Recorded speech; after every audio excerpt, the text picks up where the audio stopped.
Today, we'll be making the perfect steak with what I believe are the two best accompaniments. However, we will not be cooking just any steak, but rather the tenderloin, and more specifically, a filet mignon. It's basically a piece of fillet that is cut into the shape of a medallion. And it almost has like this buttery texture to it that is just so delicious. For our first accompaniment, we'll start by peeling some potatoes. And yes, if you guessed mashed potatoes, you are 100% correct. The only difference is that we'll be making a pomme puree. It's basically just the fancy French word for mashed potatoes. Once we've diced our potato into smaller little pieces, we can add salt to a boiling pot of water and then our potatoes. While those cook, we'll move on to our sauce. I'm going to make a very traditional, bold, flavorful, and delicious red wine sauce. For our sauce, we'll be using shallots, and the reason being is that they give off a sweeter and more subtle flavor compared to your regular onion. To begin chopping our shallots, we'll make slices towards the top, but don't cut the whole way through. The next step is to slice the shallot in half all the way to the top, but not the whole way through. Just like this. We'll then begin to finely dice our shallots, and by using this technique, you should be able to get uniform pieces, which makes it a lot easier to cook evenly. For our red wine sauce, I'll start by adding some olive oil to a pan,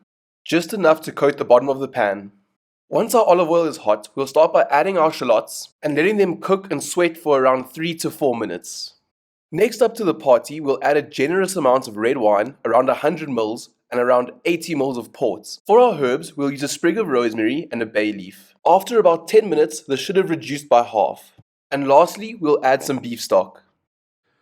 We'll then let our beef stock cook for around 10 minutes and let it reduce by half again. Once our potatoes are boiled, we'll add them to a bowl along with some milk and cream. As you mix through your milk and cream, don't forget to add a few sticks of butter and season with some salt. Like I said earlier, we're making a pomme puree, so we really want to get it as silky smooth as possible. I'd also recommend using a ricer, but the strainer worked just as well. And as you can see, we've managed to achieve that silky, fluffy texture we were looking for.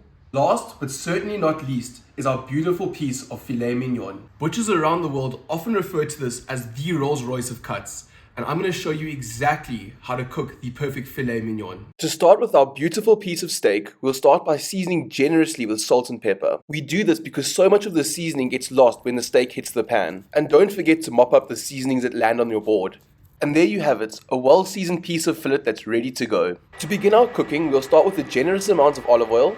Before adding your steak, you want to make sure that the olive oil gets nice and hot. So when that steak hits, you get that nice sizzle. We'll begin by placing our steak down, and that is the sound we were looking for. We'll let this cook on one side for around 3 minutes, and we should hopefully achieve a nice crust. After around 3 minutes, we'll flip it over and cook the other side the exact same way. Once that's done, we'll turn the heat down to low and we'll start adding some butter, a few cloves of garlic with the skin on, and for aromatics, we'll add a few sprigs of rosemary and a few pieces of thyme.